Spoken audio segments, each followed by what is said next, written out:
So the editor shows the JavaScript code. It was there in the editor when we edited. And we have it copied here in the tutorial. So if you've never seen JavaScript before, or indeed any program, what are we looking at? Well, the program is a set of instructions for the computer to execute. It's actual real JavaScript code. And that means anything you find pretty much anywhere that is in JavaScript, you can probably port in here within reason. You can port an extraordinary amount of stuff to this site and it will work, sometimes with some tweaking, other times with no tweaking at all. So pretty much anything that can be written in JavaScript can go in here. Instructions end with semicolons.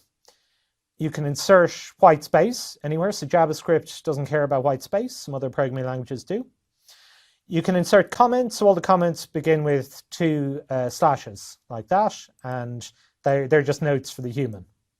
They're ignored by the computer. So there's an enormous amount to learn about JavaScript. You could go off and buy a book about JavaScript. You can take a lengthy course in JavaScript. The hard thing, to be honest, with coding is to learn how to code in any language to begin with. If you know how to code in any language, you pick up JavaScript pretty quickly.